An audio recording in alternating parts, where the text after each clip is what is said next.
Hello, my name is Luisa Fernanda Arias Huiza. This is Materials Designed for Face-to-Face Environment, Task 1, looking into for designing teaching materials.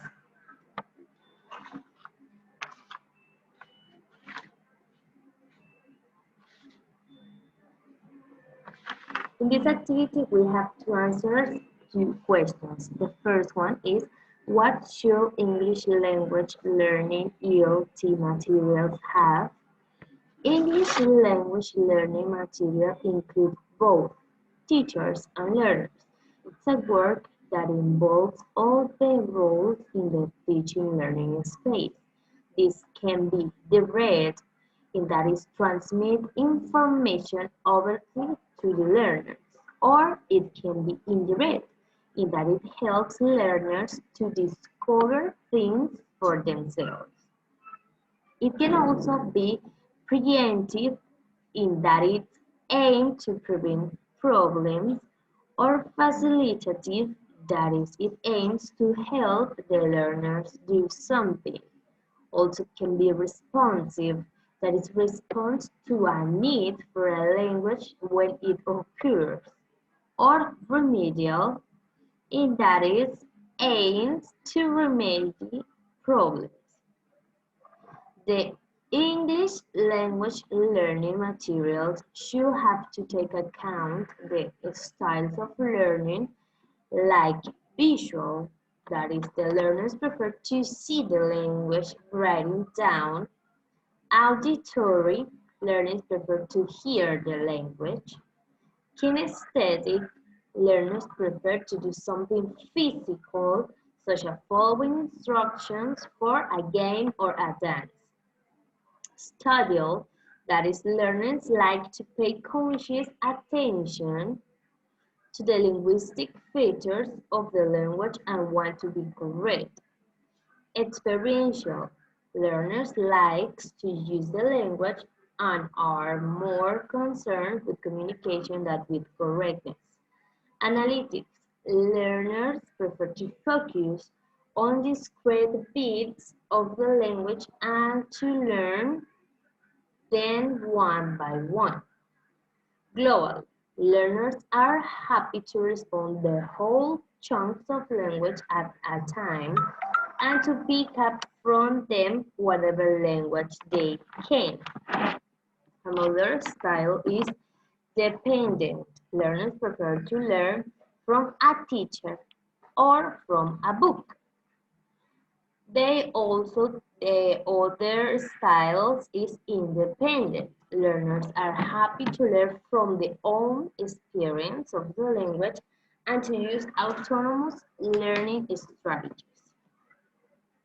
Consequently, many view the main objectives of materials development as the provision of the mindful experience of language in use and of opportunities to reflect on this experience. The next question is, what are the main principles of second language acquisition relevant to the development of materials for the teaching of languages? In this we have many principles. One of these is the materials should achieve impact, being novelty, variety, with attractive presentation, appealing content, and finally, with achievable challenges. The other one is that materials should help learners to feel at ease. Most language learning benefits from feeling at ease, and that they lose opportunities for language learning when they feel anxious, uncomfortable, or tense. So in this case, the materials have to give the students the feeling of the ease or chillax.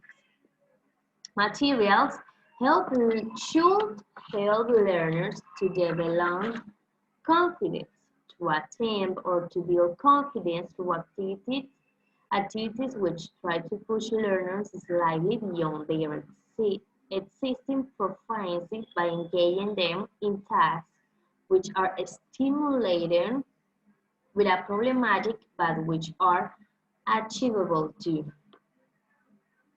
The other one is that materials require and facilitate self-investment. Materials can help them to achieve this by providing them with choices for focus and activity, by giving them topic control, and by engaging them in learning-centered discovery activities. The other principle is that materials should perceive usefulness in materials.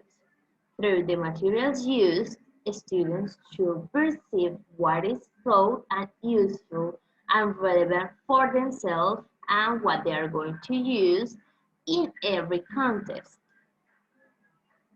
Materials should have learners must be ready to acquire the points being taught.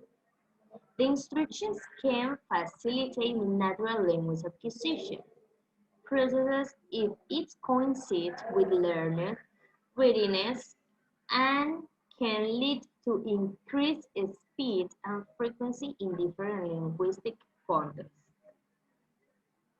Material have exposed the learners should have exposed the learners to language in authentic uses. Materials can provide exposure to authentic input through the advice they give, the instructions for their activities, and the spoken and writing tests they include. They can also stimulate exposure to authentic input through the activities they suggest, like role play, reading tests, or daily routines, different ways. Materials should have learners' attention should be drawn to linguistic features of the input. This material can help students to eventually acquire some of linguistic features.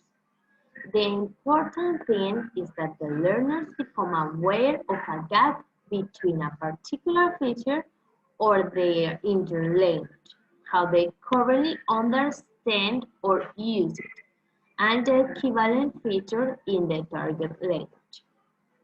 Materials should have permit a silent period at the beginning of the instruction. This silent period can facilitate the development of an effective internalized grammar, which can help learners to achieve proficiency when they eventually start to speak in the second language. Materials should have provided the learners with opportunities to use the target language to achieve communicative purpose. Using the language for communication involves attempts to achieve a purpose in a situation in which the content, strategies, and expressions of the interaction are determined by the learner. Materials should have take into account the different learning styles. The activities should be variable and should ideally cater for all learning styles, like I mentioned before, kinesthetic, visual, auditory, and the other ones. Materials should have take into account that learners differ in affective aptitudes. Diversify language instruction as much as possible based upon the variety of cognitive styles. Materials should have not really too much uncontrolled practice. Most spontaneous performance is attained by dint of practices. This is related with the practices with materials in the classroom. We can't control them everywhere, but we can give them control and they practice in pairs, in groups, and it's much better and they will be more relaxed. Materials should provide opportunities for outcome feedback. It gives feedback to the language learner if he or she is evaluated in relation to the purpose for which it is used. Thank you.